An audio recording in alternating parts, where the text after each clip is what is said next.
अस्सलाम वालेकुम व्यूवर्स, कैसे हैं आप? इस उम्मीद के साथ कि आप ठीक होंगे, आज की वीडियो का आगाज़ करते हैं।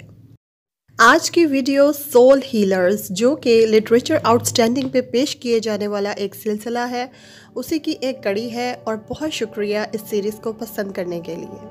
सोल हीलर्स सीरीज़ के इस एपिसोड की शख्सियत है हज़रत अल्लामा मोहम्मद इकबाल रहमतुल्लाह अलैह, मुफक्किर पाकिस्तान, हकीमुल उम्मत, शायर मशरिक, एक बहुत अच्छे इंसान, सूफ़ी मजहबी शख्सियत, बेपनाह खूबियों के मालिक इंसान, फ़लसफ़ादान, सियासतदान और एक कामयाब शायर जिन्होंने उर्दू और फ़ारसी अदब में बेशुमार खदमात अंजाम दी। इस वीडियो में मैं हज़रत अल्लामा इकबाल रहमतुल्लाह अलैह की मशहूर ज़माना किताब बांगे दरा से एक बहुत ही खूबसूरत नज़म एक आरज़ू उर्दू में पढ़ने जा रही हूँ। इसी नज़म की इंग्लिश ट्रांसलेशन और रिव्यू मैं पहले ही कर चुकी हूँ, जिसे आप सोल हीलर सीरीज़ में जाकर देख सकते हैं। तो अगर आप इंग्लिश रिव्यूज़ और ट्रांसलेशन देखने में दिलचस्पी रखते हैं तो वो वीडियो आपको इस चैनल पर आराम से मिल जाएगी। तो चलें वीडियो का आगाज़ करते हैं, लेकिन उससे पहले अगर आप इस चैनल पर नए हैं तो लिटरेचर आउटस्टैंडिंग को सब्सक्राइब करें और बेल आइकन को ज़रूर दबाएं ताकि आइंदा आने वाले वीडियोस आपको आराम से मिल सकें। इसके अलावा आप हमें हमारे फेसबुक पेज राइटर पर भी फॉलो कर सकते हैं, जिसका लिंक आपको डिस्क्रिप्शन बॉक्स में मिल जाएगा। हज़रत अल्लामा इकबाल रहमतुल्लाह अलैह को हम शायर मशरिक के तौर पे जानते हैं। उर्दू और फ़ारसी अदब में उनकी बेशुमार खदमात हैं। इन दोनों ज़ुबानों में उन्होंने शायरी भी की। उनकी शायरी बरसग़ीर के मुसलमानों के लिए उनके सवाल के दौर में उम्मीद की किरण बन के आई। इस वीडियो में मैं उनकी एक बहुत ही खूबसूरत नज़म एक आरज़ू पढ़ने जा रही हूँ, लेकिन नज़म पढ़ने से पहले मैं थोड़ा सा इस नज़म के मरकज़ी ख़याल के हवाले से बात करना चाहूँगी। इस नज़म में हज़रत अल्लामा इकबाल रहमतुल्लाह अलैह ने इंसान के एक बड़े अहम मसले की तरफ तवज्जो दिलाई है कि जैसे जैसे इंसान इस दुनिया में वक्त गुजारता चला जाता है, उसके तजुर्बे में इजाफ़ा होता है, उसके दुनिया की हकीकत आश्कार होती है, तो इस दुनिया से, इसकी मस्तूई ज़िंदगी से उसका दिल बेजार होता चला जाता है, जिसकी वजह से इंसान आहिस्ता आहिस्ता डिप्रेशन, खालीपन और बेमकसदियत जैसी मूज़ी बीमारियों का शिकार हो जाता है। ये बीमारियां दौरे हाजिर के इंसान में आम पाई जाती हैं और इन बीमारियों का ताल्लुक इंसान के जिस्म से ज़्यादा उसकी रूह से है। इस नज़्म में हज़रत अल्लामा इकबाल रहमतुल्लाह अलैह एक माहिर रूहानी तबीब की तरह सबसे पहले तो इंसान में मौजूद इस उकताहट, बेजारी, मायूसी, नाउमीदी, खालीपन, बेमकसदियत जैसे मूसी मर्ज़ का तशख़ीस करते हैं और उसके बाद इस मर्ज़ के लिए एक बड़ा मुनासिब सा नुस्खा और इलाज भी तजवीज़ करते हैं। तो देखते हैं हज़रत अल्लामा इकबाल रहमतुल्लाह अलैह इस नज़्म में क्या फरमाते हैं। दुनिया की महफिलों से उकता गया हूँ या रब, क्या लुत्फ़ अंजुमन का जब दिल ही बुझ गया हो। शोरश से भागता हूँ दिल ढूंढता है मेरा, ऐसा सकूत जिस पर तकरीर भी फिदा हो। मरता हूँ खामोशी पर ये आरज़ू है मेरी, दामन में कोह के एक छोटा सा झोंपड़ा हो। आज़ाद फ़िक्र से हूँ उज़लत में दिन गुजारूँ, दुनिया के गम का दिल से कांटा निकल गया हो। लज़्ज़त सरोद की हो चिड़ियों के चह चहों में, चश्मे की शोरशों में बाजा सा बज रहा हो। गुल की कली चटक कर पैगाम दे किसी का, सागर ज़रा सा गोया मुझको जहाँ नुमा हो हाथ का सरहाना सब्ज़े का हो बिछोना, शर्माए जिससे जलवत खलवत में वो अदा हो। मानूस इस कदर हो सूरत से मेरी बुलबुल, नन्हे से दिल में उसके खटका न कुछ मेरा हो। सफ़ बांधे दोनों जानिब बूटे हरे हरे हों, नदी का साफ पानी तस्वीर ले रहा हो दिल फरेब ऐसा कोहसार का नज़ारा, पानी भी मौज बनकर उठ उठ के देखता हो। आगोश में ज़मी की सोया हुआ हो सब्ज़ा, फिर के जाड़ियों में पानी चमक रहा हो। पानी को छू रही हो जुक जुक के गुल की टहनी, जैसे हसीन कोई आईना देखता हो। मेहंदी लगाए सूरज जब शाम की दुल्हन को, सुर्खी लिए सुनहरी हर फूल की कबा हो। रातों को चलने वाले रह जाएं थक के जिस्म, उम्मीद उनकी मेरा टूटा हुआ दिया हो। बिजली चमक के उनको कुटिया मेरी दिखा दे, जब आसमां पे हर सू बादल गिरा हुआ हो। पिछले पहर की कोयल वो सुबह की मुअज्जन, मैं उसका हमनवा हूँ वो मेरी हमनवा हो। कानों पे हो ना मेरे तेरो हरम का एहसान, रोज़न ही झोंपड़ी का मुझको सहर नुमा हो।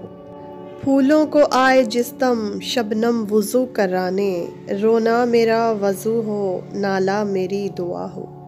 इस खामोशी में जाएं इतने बुलंद नाले, तारों के काफिले को मेरी सदा वरा हो।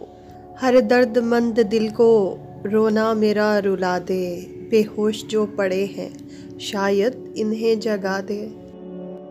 तो ये थी इल्लामा इकबाल रहमतुल्लाह अलैह की खूबसूरत नज़म एक आरज़ू। अब अगर नज़म पर सरसरी सा तबसरा किया जाए तो नज़म में सादगी का उन्सर मेरे लिहाज से बहुत ही नुमाया है। इसके जो अल्फाज हैं वो बहुत ही सादा है। एक आम कारी जो मेरे तरह का आम कारी है वो भी इसको आसानी से समझ लेता है पढ़ते पढ़ते। नज़म का जो आगाज़ है उसमें बड़ी कशिश पाई जाती है। जैसे ही शायर इन अल्फाज का इस्तेमाल करता है कि दुनिया की महफिलों से उकता गया हूँ यारब, क्या लुत्फ़ अंजुमन का जब दिल ही बुझ गया हो, तो ऐसे लगता है ये हमारे दिल की आवाज़ है। और दौरे जदीद का इंसान जैसे ही ये अल्फाज सुनता है तो उसे लगता है कि शायर के साथ जैसे उसका एक राब्ता उस्तवार हो गया है। इसके बाद शायर अपने तख़य्युल का इस्तेमाल करते हुए हमें एक ऐसी दुनिया में लेकर जाता है जहाँ कुदरत के खूबसूरत मनाजिर हैं, खूबसूरत मौसीकी है। ऐसी जगह है जहाँ चश्मे के पानी से मौसीकी तरतीब दी जा रही है। ऐसी जगह जहाँ बुलबुल भी इंसान से मानूस है और बस इंसान और कुदरत के दरमियान एक हम आहंगी पाई जा रही है। इस नज़म के अल्फाज में इतनी सहर अंगेज़ी पाई जाती है कि आहिस्ता आहिस्ता एक कारी को लगता है कि वो भी उस मंज़र का हिस्सा बनता जा रहा है जो शायर ने अपनी तख़य्युल की ताकत से तरतीब दिया है। और हमें भी लगता है कि हम भी इस दुनिया से दूर एक ऐसी जगह पे मौजूद हैं जहाँ वाकई हमारे दिल से दुनिया के गम का कांटा निकल गया है। और फिर जैसे ही नज़म ख़त्म होती है तो ऐसे लगता है वो सहर टूट गया है और हम अपने आप को फिर हकीकत की दुनिया में महसूस करते हैं।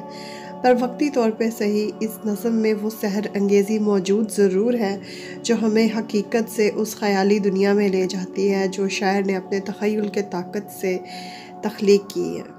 और यही इस नज़म की खूबसूरती और गहराई है। इसके अलावा इस नज़म में कुदरत के मनाज़िर की खूबसूरत मंजर कशी की गई है जिससे साफ ज़ाहिर होता है कि शायर जो है उसके दिल में भी नेचर के लिए, कुदरत के लिए, उसके मनाज़िर के लिए बेतहाशा मोहब्बत पाई जाती है, क्योंकि कुदरत का इतना करीब से मुशाहिदा किए बग़ैर कोई भी ऐसी नज़म तख्लीक कर ही नहीं सकता। इस नज़म में शायर मुशाहिदा कुदरत पे बड़ा ज़ोर दे रहे हैं, क्योंकि जब तक किसी मुसव्वर की तस्वीर को नहीं देखा जाता तो हम मुसव्वर की हकीकत को नहीं जान सकते। इसी तरह जब तक हम इस कायनात और इसके नज़ारों और इसकी तख्लीक़ात को नहीं देखेंगे तो हम इसके बनाने वाले की हकीकत को भी नहीं पहचान सकते। और यही शायर इस नज़म के ज़रिए एक आम इंसान को बताना चाह रहे हैं। और यही खुदी और फ़लसफ़ा खुदी की पहचान और अपने खालिक की पहचान, कायनात की हकीकत को समझना, इंसान का इसमें मुकाम क्या है, ये वो सारी चीज़ें हैं जो इकबाल रहमतुल्लाह की शायरी में बार बार जिनका ज़िक्र किया गया है। एक और ख़ूबसूरत पैगाम जो शायर इस नज़म के ज़रिए शायद हमें देना चाह रहे हैं वो ये है कि इंसान की ज़ात को दूसरे इंसानों के लिए नफ़ा बख्श होना चाहिए। जैसे कि नज़म के आखिर में शायर ख़ुद भी कह रहे हैं कि उनकी झोंपड़ी और उनका टूटा हुआ दिया थके हुए लोगों के लिए आस उम्मीद हो। तो इसी तरह इंसान के पास चाहे जितने भी वसाइल हों उसे चाहिए कि अपनी ज़ात को दूसरे लोगों के लिए नफ़ा बख्श ज़रूर बनाए और वो दूसरों के काम किसी न किसी सूरत में ज़रूर आए। इसके अलावा मुझे इस नज़म में शुरू से ही ऐसा लगता है कि जैसे मुराकबे के लिए या मेडिटेशन के लिए बड़ा मुनासिब सा माहौल बनाया गया है। और जैसे कि एक सूफ़ी दरवेश अपनी खुदी की तलाश में, खामोशी की तलाश में रहता है, सकूत चाहिए उसको ताकि वो अपने दिल में झांक सके, अपनी हकीकत से आगाह हो सके, ताकि वो अपने खुदा की, अपने बनाने वाले की पहचान कर सके। क्योंकि जब तक इंसान ख़ुद को नहीं पहचानता वो अपने खुदा को नहीं पहचान सकता।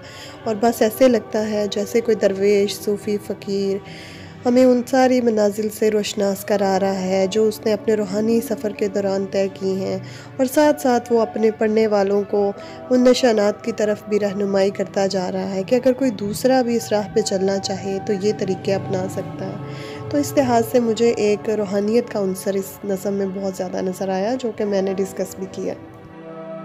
और इसी सरसरी से तबसरे के साथ जो कि मेरे ज़ाती ख़यालात और जज्बात जो इस नज़म के हवाले से हैं उन पे मबनी है, मैं इस वीडियो का अख्ताम करती हूँ। और अगर आपको ये वीडियो अच्छी लगे तो इसको लाइक कीजिएगा, अपने फ्रेंड्स और फैमिली के साथ शेयर कीजिएगा, और अगर अभी तक आपने इस चैनल को सब्सक्राइब नहीं किया तो लिटरेचर आउटस्टैंडिंग को सब्सक्राइब भी करें और बेल आइकन ज़रूर दबाएं ताकि आपको आइंदा आने वाली वीडियोस आराम से मिल सके। इसके अलावा आप हमें हमारे फेसबुक पेज राइटर पे भी फॉलो कर सकते हैं, जिसका लिंक आपको डिस्क्रिप्शन में मिल जाएगा। एक दफ़ा फिर इस वीडियो और चैनल को देखने और पसंद करने के लिए आपका बहुत शुक्रिया। अल्लाह हाफ़िज़।